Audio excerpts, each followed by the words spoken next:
At my daughter's wedding, her husband called me a worthless immigrant loser. I'm James Anderson, and I'd stayed quiet for 2 years. What Brandon Miller didn't know was that his fancy investment banking firm paid me $2.3 million in rent every year.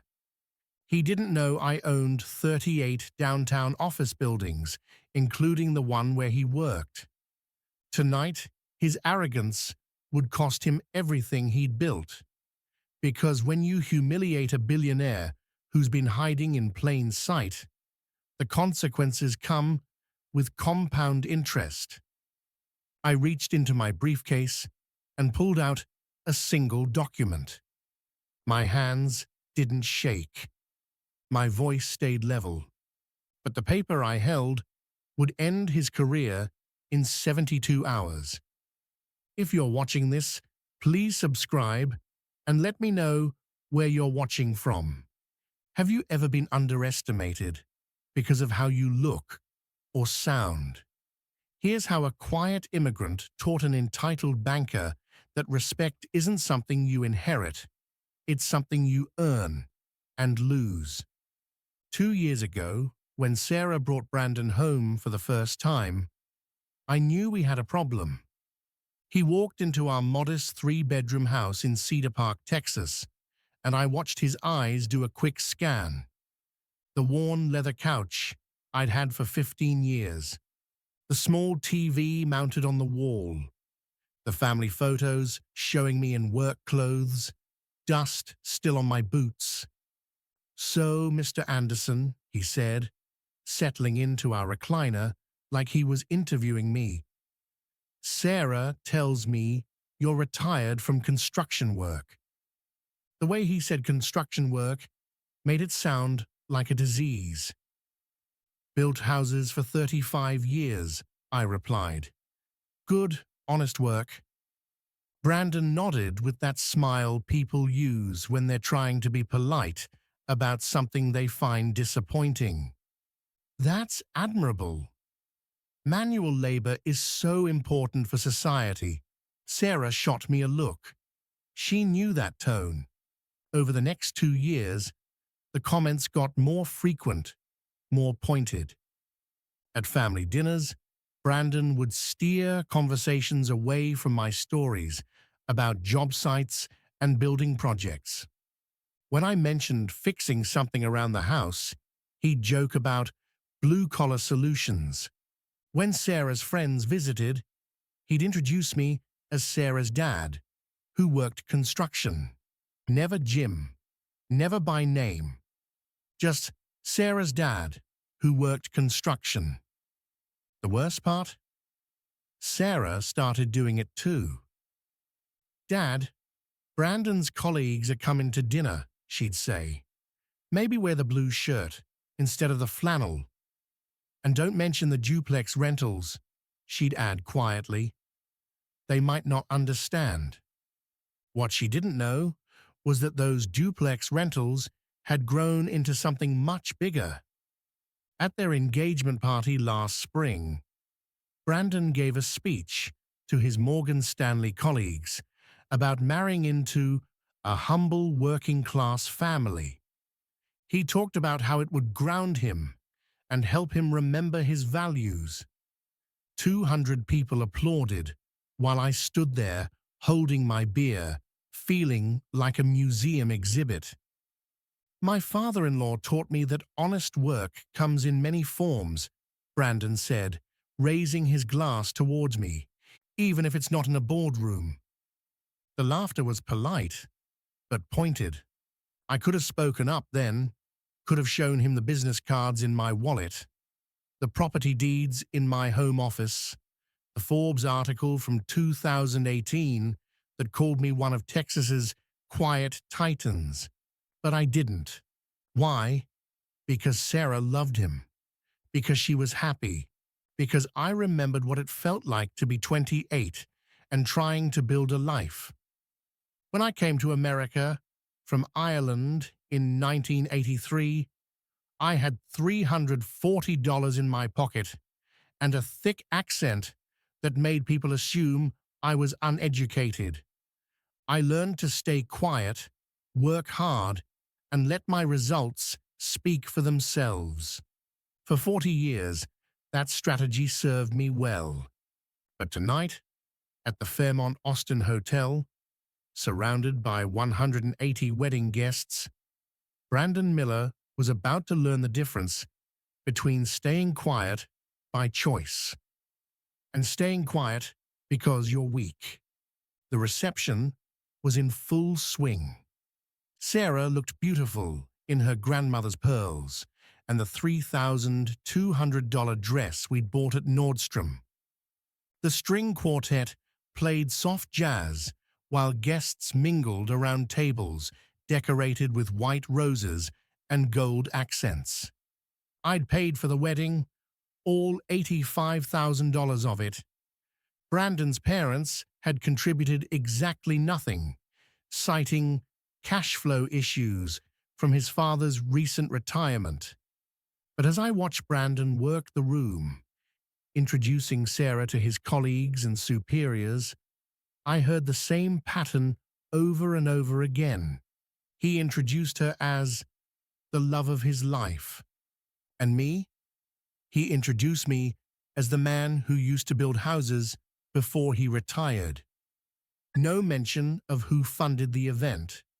No mention of the years I spent building a portfolio, brick by brick, so my daughter would never have to struggle. I stood by the bar, sipping club soda, and watched as he laughed with his boss, the same boss whose company had signed a 15-year lease for my office space downtown. And that's when I decided, tonight, the mask comes off.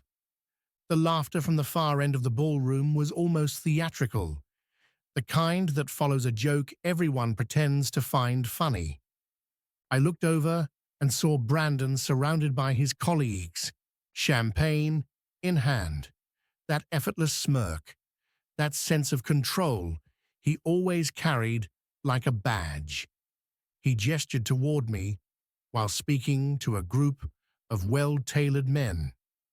I didn't need to hear the words to know what they were. I'd seen that look before, the way people glance toward you with faint amusement, like you're the punchline they're too polite to laugh at. But then he raised his glass slightly in my direction. I knew it was time. I placed my drink on the bar and walked toward the stage.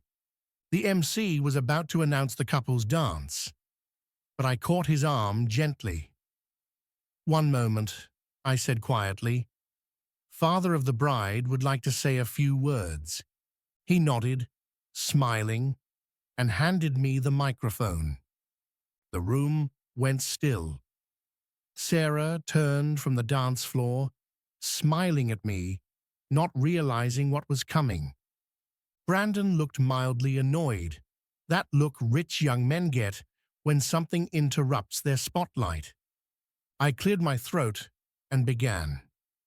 "First of all, congratulations to my daughter, Sarah, and her new husband, Brandon." The crowd clapped politely. I smiled, nodded, and let the silence breathe. "I'd like to thank everyone for being here tonight. Friends, family, colleagues, especially those from Morgan Stanley, who made the trip from New York." Brandon raised his glass again, smug, as if the speech was about to turn into another round of empty praise. I continued.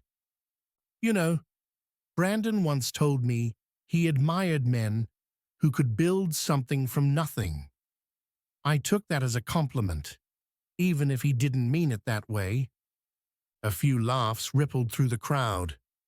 Brandon's smile tightened. "When I came to this country, I didn't have much, just $340 and a dream.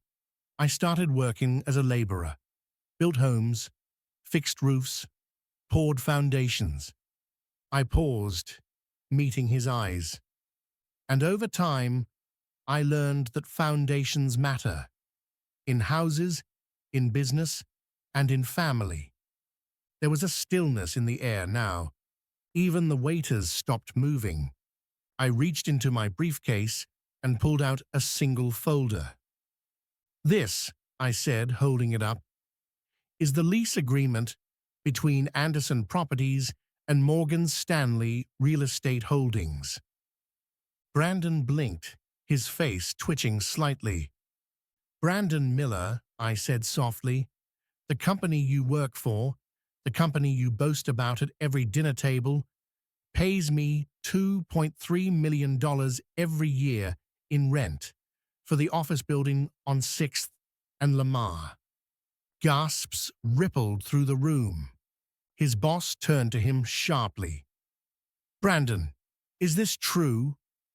Brandon's mouth opened, but no sound came out. I smiled faintly. "You might not have recognized the name on the ownership papers. Anderson Holdings, LLC. I don't use my full name in my business dealings. Keeps things simple." Sarah covered her mouth, eyes wide. Brandon looked like he'd swallowed glass. "But that's not all," I continued. "You see, over the years, that one building turned into 38, including the one you live in." The crowd murmured, shifting. Some people whispered, others stared. I looked at my daughter. "Sarah, I never told you because I didn't want money to define our relationship. I wanted you to marry for love, and I hoped he loved you." Her eyes shimmered. Confusion, shock, guilt. I turned back to the audience.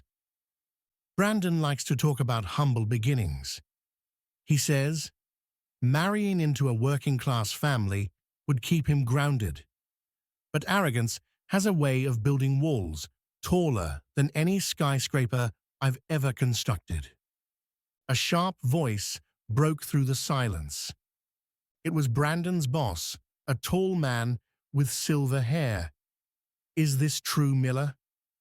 You've been mocking your landlord at his own daughter's wedding." The crowd tittered. Brandon stammered, I didn't know. I swear I didn't know." The boss shook his head in disgust. "You might want to know who signs your lease before you mock them publicly." He turned to me. "Mr. Anderson, it's a pleasure to finally meet you. You've built quite the empire." I nodded politely. "Thank you. It's all built on respect, something your employee seems to have misplaced." The boss chuckled and raised his glass. "To respect." "To respect," echoed a few guests, laughing nervously. Brandon's face turned pale. Sarah stood frozen between us, unsure whether to defend him or apologize. I stepped closer, voice softer now. "You know, Brandon, I never cared about your money, your suits, or your job title. But I do care about how you treat people, especially my daughter." I leaned in slightly. "You can humiliate me, but when you start teaching her to look down on others, that's when I stop staying quiet." I handed him a folded envelope. Inside was a termination clause from his firm's leasing agreement, one that would trigger an immediate 60-day vacancy penalty for misconduct tied to property representation. He looked up at me, trembling. "You can't do this." I smiled faintly. "I already did." The room exhaled collectively.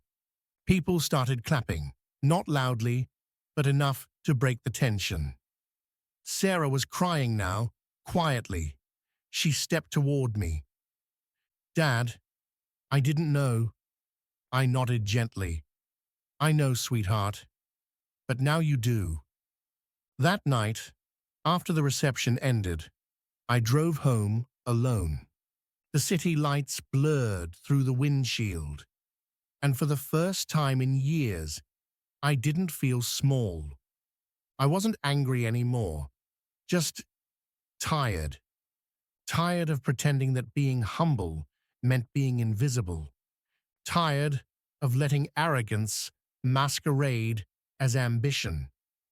When I got home, I loosened my tie, sat in the living room, and stared at the old family photo on the wall. Sarah at 10 years old, holding a toy hammer beside me on a half-built porch.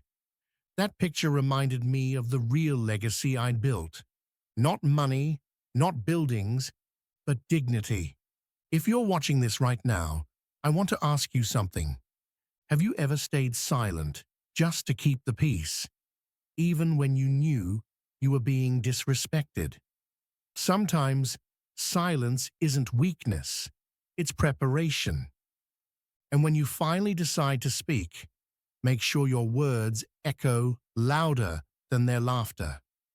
3 days after the wedding, the calls began. First came Brandon's boss, then a partner from his firm, then his HR department. Apparently, word of the wedding speech had made its way through every corridor of Morgan Stanley's Texas offices.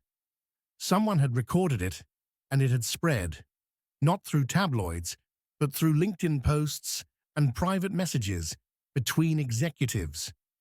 The story of a quiet immigrant landlord who turned the tables on an arrogant investment banker was irresistible. In 48 hours, the video hit 2 million views. And by the 72nd hour, just as I'd predicted, Brandon was officially terminated for conduct unbecoming of a firm representative. It wasn't the money that ruined him, it was the humiliation. And humiliation is something that compounds faster than interest. Sarah came to see me that weekend. No makeup, no designer bag, just jeans and the same blue hoodie she used to wear in college. She stood on my porch for a while before knocking. When I opened the door, she looked like she'd aged a decade in a week. "Dad," she whispered, "can I come in?" I nodded, stepping aside. The house was quiet, the afternoon sun filtering through the blinds. She sat at the kitchen table, hands clasped. "I didn't know," she said softly, "about any of it. The buildings, the company, the money." I poured her tea and sat across from her. That was the point. Her eyes filled with tears. "Brandon's been calling non-stop. He says you ruined his life." I sighed. "I didn't ruin it, Sarah. I revealed it. There's a difference." She looked down. "He wasn't always like that." "No one ever is," I said. "But arrogance. It's like rust. It doesn't start big. It eats slowly, quietly, and by the time you notice, the foundation's gone." She stared at her hands for a long time before speaking again.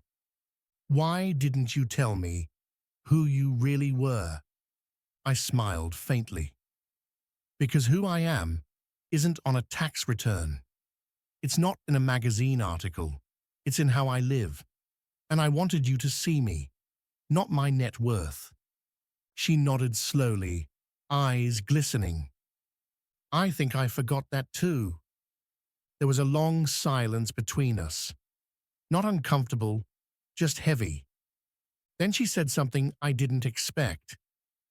"Dad, I filed for an annulment." I froze. "You sure?" She nodded. "When he found out you were the landlord, he didn't apologize. He just panicked, asked how much you'd charge him to stay. That told me everything I needed to know." She took a sip of tea, her voice trembling. "I thought I married someone who wanted to build a future with me. Turns out, he just wanted to rent one." I reached across the table, took her hand, and for the first time since the wedding, she smiled. A week later, I walked through downtown Austin, my city, my skyline. Every steel beam, every glass reflection felt different now. I'd spent 40 years building these towers, but I'd never realized how many people lived inside them, thinking they were above others. That's the strange irony of success. Sometimes, the higher you climb, the smaller you become. I stopped in front of the building where Brandon used to work. The lobby security guard recognized me. "Mr. Anderson," he said with a grin, "heard about that wedding video. You're kind of famous." I laughed. "Fame fades, respect doesn't." He nodded, smiling. "I like that. Might put it on a t-shirt." That night, I got a call from an unknown number. It was Brandon. His voice was broken, the kind that comes after too many sleepless nights. "Mr. Anderson," he said, "I just wanted to say I was wrong." I didn't say anything. He continued, "You didn't deserve how I treated you. I've lost everything. My job, my apartment, my friends." He exhaled shakily. "Sarah won't take my calls." I listened quietly. Then I said, "Brandon, losing everything isn't the end. It's how some of us started." He was silent. Then quietly, "Would you ever consider forgiving me?" I thought about it, about the humiliation, the pride, the years of silence. And then I said, "Forgiveness isn't a favor. It's proof you learned something." He whispered, "I understand." "Good," I said. "Then make something out of what you learned. Don't waste it." And I hung up. Months passed. Sarah moved into one of my smaller duplexes. Said she wanted to start fresh. I didn't charge her rent. She got a job at a non-profit that built affordable housing. The same kind of homes I used to frame when I was young. One evening she came by with dinner, homemade stew and bread. She looked at the photo wall, smiling softly. "You know," she said, "when I was a kid, I used to think you worked too much." I chuckled. "I probably did." She shook her head. "No, you just worked on the right things. If you're listening right now, I want to ask you something. Have you ever been underestimated, told you were less than what you are? Remember this: silence doesn't mean surrender. Sometimes it's just the sound of someone calculating exactly when to speak. And when they finally do, the world listens. Sarah's wedding photo still sits on my desk, not because it ended the way I dreamed, but because it taught us both something money never could. That respect once lost can't be bought back, and that sometimes the quietest man in the room is the one who built it. Soft outro tone for narration. If this story touched you, if you've ever felt unseen or underestimated, subscribe to Elderly True Stories. Every story here reminds us that power doesn't always shout. Sometimes it just waits.